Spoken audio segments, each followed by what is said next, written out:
Sally Archer. I'm one of the digital engineering managers at Built.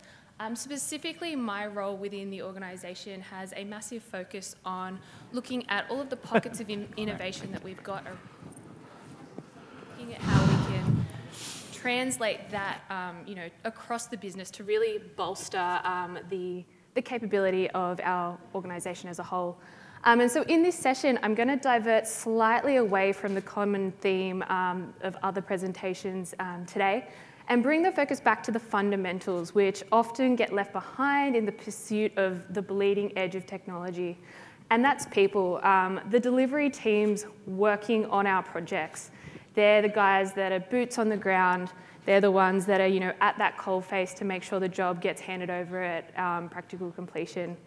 I'll touch on what we've experienced as we progress through the various stages of DE acceptance, I suppose we'll term it, to get towards a model in every meeting.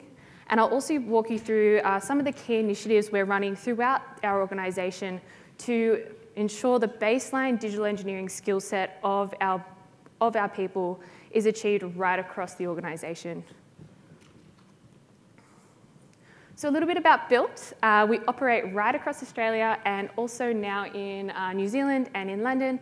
We work on projects that range from large-scale new construction, $800 million plus towers and precincts, all the way down to $5 million fit-out projects and everywhere in between. So I think I would love to keep that in mind when I'm presenting the rest of this session, that we've got a really varied journey. We had jobs that were at the absolute front line in terms of digital adoption.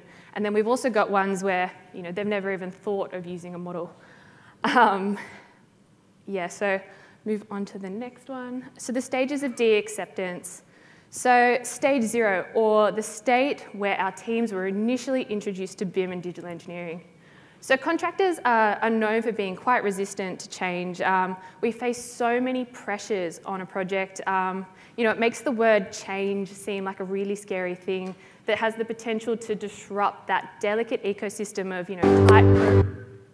tight programs and budgets, allocation of contractual risk, increasing requirements from our clients, increasing project complexities, and of course the issues that we're experiencing right now, with our COVID hangover, our labour and material shortages, supply chain issues, etc.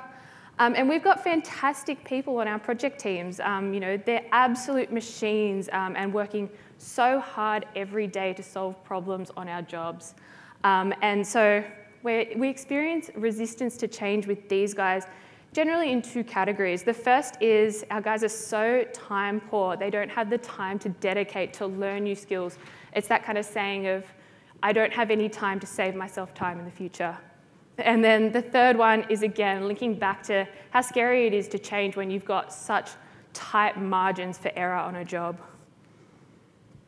So moving on to stage 1. So the first few experiences of DE on a project, at least for us, it's often as a result of a client DE requirement. We've signed up to a job, a client wants this end deliverable, and we've just kind of got to make it happen.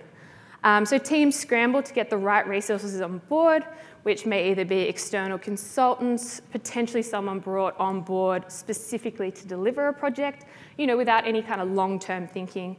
And at this phase of DE acceptance, delivery teams historically are left out of anything that happens in the model. It's this world that exists separately to, programming and safety and all of that. And this lack of collaboration within a project team may have a duplication of efforts. So something is happening, our design coordination, shop drawing process happening once in the model, and then it's again happening in a traditional way of working, which is obviously ridiculous when we're already so short on time. This separation also means that we end up with a really limited organic growth of DE skills and the desire to do more in the DE space. So on to stage 2. As we're getting more projects under our belt, good news stories about digital engineering, this DE thing, are getting around the organisation. We're starting to see really genuine project engagement and the desire from our project teams to explore how their daily work lives can be improved with this new technology or with this technology that they have available. It might not be super new to everyone. We've seen the value of digital engineering from previous projects at this stage, and we're starting to seek to implement it even when there's no client deliverable. We're starting to see what does and doesn't work for our organisation. Is an external consultant still the right fit for our organisation, or are we looking to move this into an internal skill set that we're building? And where do we have pockets of innovation or potential detractors throughout the organisation? Kind of at this stage, it's really important to identify where you're at in your journey and strategize how you can get from the level that you're currently at all the way up to where you want to be at, and what the pathway is to get to that end result. We've talked about working in the 3D space, having a model used by our project teams for years and years and years and years. But we're finding that large portions of the industry, at least with the supply chain we're working with, there's really quite large gaps in that. We might have cutting edge technology being rolled out on a project, but then we've got most of the project team who have no interest, cannot open up a model, cannot navigate within a model. And so I think that's a really important thing to recognize or figure out where you sit within your organisation on that journey to be able to bring it up to the level of, I suppose, being conversant, being capable of navigating a model is quite a fundamental baseline. In stage 3, the final stage where our teams are asking us, how far can we push this? This is the stage where we've already put in the work for the foundations of getting our teams to the right base skill set. They're comfortable with the thought of something more. So that's all of the amazing technologies that have been talked about throughout today. It's everything that's splashed on our LinkedIn feeds, on the web, and all of that. This is what opens the door to the future and all of the changes to our industry that the future may bring. It's clear that the journey of DE acceptance within an organisation is not a direct pathway, nor is it a fast journey. You're not going to do 3 jobs and get from 0 to 3, job done. It's an important journey to be quite precise with how you take, with the pathway you take, have your goals in mind in that journey. It's the shifting of a push action where leadership and digital teams are trying to force something onto a project versus when a project team is crying out for it. They're wanting to take things further. They want to take the new technology, grab it, and start to look at how they can implement it in new and exciting ways that's actually going to solve on-site problems for them. And I think that's the most important thing. Everything we're implementing as digital teams is to try and improve how we build buildings or how we build infrastructure or whatever it is that we're working on. And so bringing it back to what problems are we trying to resolve, how are we going to help our guys out on site is really critical. And if they're asking for it, then that makes the whole process a lot easier, a lot less conflict, and greater success stories can be gained. So I'm going to move into a bit on our strategy. So something that's at the core of our strategy is the skill set and the who does what on a project as we move into the future. So across the industry, we have a major gap in the number of resources in BIM and digital engineering. And this is only going to be compounded as industry, as the industry from government to developers, consultants, contractors, subbies, supply chain become more engaged with the process. I think on LinkedIn, the number of jobs that pop up every day is quite significant, and that's going to grow over the years. And so at Built, we recognise that the historical DE person in the corner for every project isn't sustainable and isn't necessarily the right pathway for all of our projects, particularly on the smaller ones. Our goal is to identify the specific skills that relate to each of the roles within our site teams and relate those to our teams in a way that they can understand, they can pick up, and they can run with on a job. So in the future, or potentially even now for a few of our jobs, we have our project teams able to run or maintain clash detection and to own that process end to end to achieve a coordinated design. This obviously is really efficient from a resourcing perspective because it means that we've got our engineer who is running with the services able to take that process and own it as opposed to having to dedicate a DE person to it. And in terms of defining our digital engineering approach, we've tried to keep it fairly simple. So integrating people, processes, and technology to just help us become better builders. As I said in the last slide, we're transitioning from BIM in the corner to digital engineering as business as usual for everyone. So that comes across 3 separate pillars. The first one is built to own the virtual space. Contractors are in a really unique position where we're kind of at the center of it all on a project. We interact with clients and subcontractors and consultants, and we really have the ability to take all of the best bits and all of the things that are really going to help the whole ecosystem and implement it in our digital processes. So that's why we want to own the virtual space. The second one is built to collaborate in the virtual space. So that's us shifting the way our project teams operate from being, a few Aconex RFIs and everything else written in meeting minutes, and translating the way that our teams operate to be collaborating in the virtual space.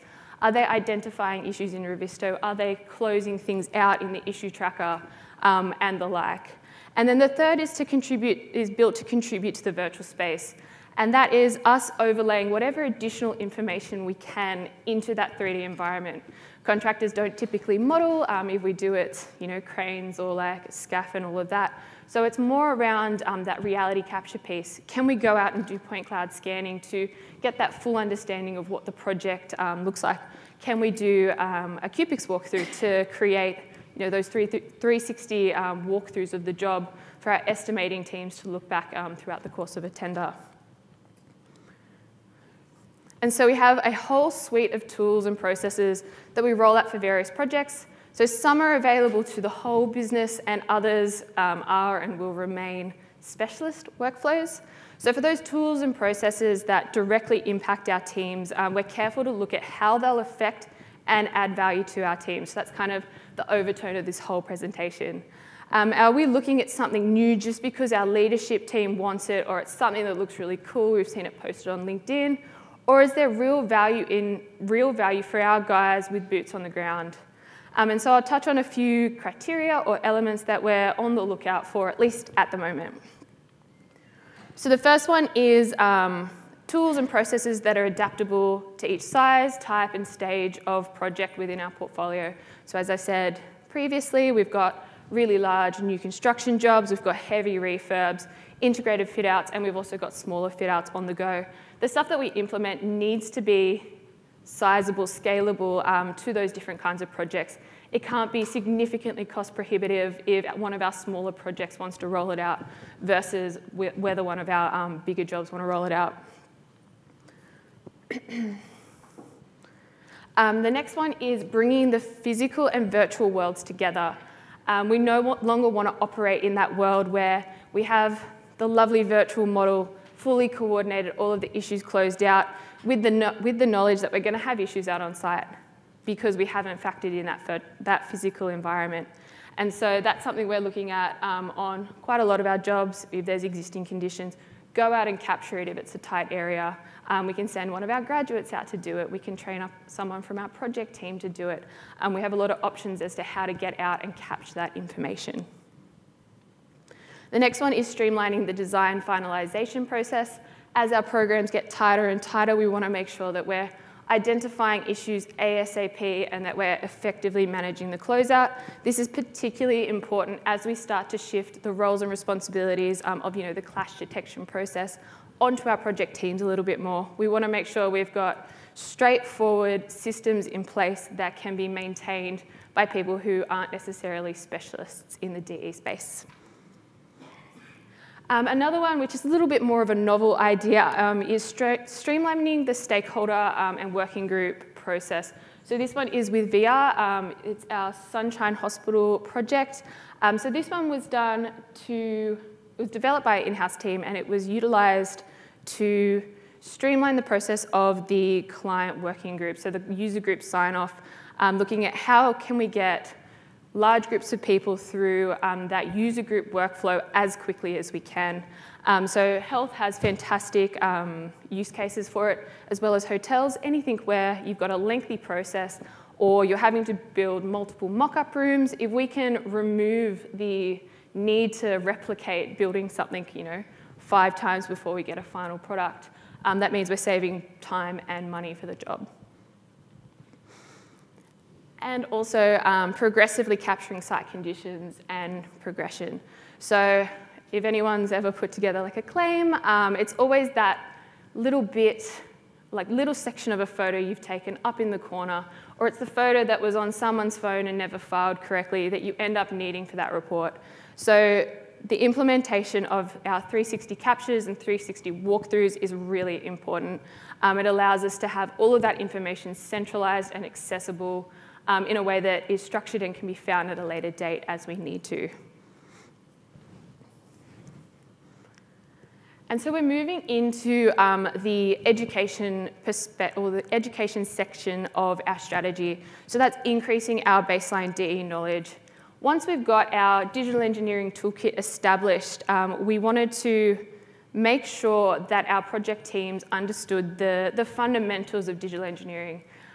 Even, as recently as a few months ago, walking out on a site, just some of the things that you would hear, the incorrect terminologies, the potential that we're signing ourselves up for, contractual deliverables that we don't necessarily understand, is a massive risk and something that we wanted to try and mitigate through training. So the first here is implementing e-learning, which talks about what is a model? How can I use a model? How will it add value to me in my specific role? And then the one on the end is our recently launched one, which talks about the framework that we have available to our project teams. So at each phase of a project, how can DE add value to me in my role? Who do I need to reach out to? How do I get this up and running to add value to me? And then that second tier is your project-specific training. So this is something that we roll out both to internal teams and also to our external consultants and subcontractors. So that's practical software skills. So how to use the program, how that program is specifically set up for the job, and then specific project DE requirements. These two jobs don't actually link together.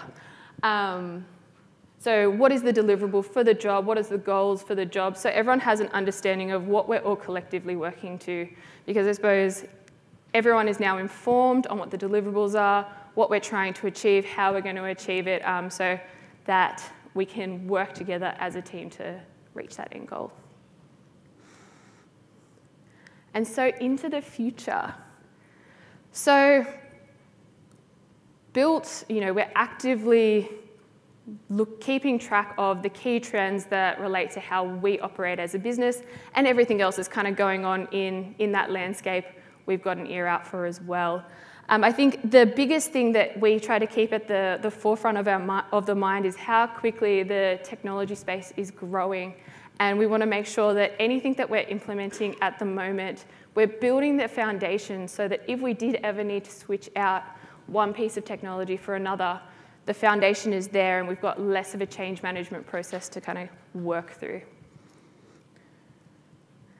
A little bit of a shout out, we've got our first white paper was released end of last year, and a second one will be out in the next couple of months. And I'll move into a wrap up. So, in summary, the journey for DE acceptance and implementation at that broad scale is not a fast or even a linear journey. Different parts of your business will naturally become more progress than others. It's a result of the landscape that those projects operate in, the conditions, the project teams, all of that. Shifting the culture of delivery teams to be more tech positive is critical to successfully managing future innovations. I think everyone probably understands or has experienced the quite negative interactions that have happened on project sites when BIM has tried to be implemented or it's been implemented to a portion of that project team. And so I think learning from those mistakes or learning from those experiences is really critical as we move onto that next phase of jobs that are starting to become more tech proficient. The tools and processes that we select must add value to your team. So what we select as valuable for our teams may be different to you guys. And your team also needs to understand how it adds value to them. If you've gone and done all of this research and you think it's going to tick the box for your site or project engineers, but they don't know that, then what's the point? What is the point of having all of this quite expensive technology if the guys that are supposed to use it can't understand what's in it for them? And then the future of this space is limitless. That's the general message across the whole day. But laying the foundations is critical to the future success. Thanks.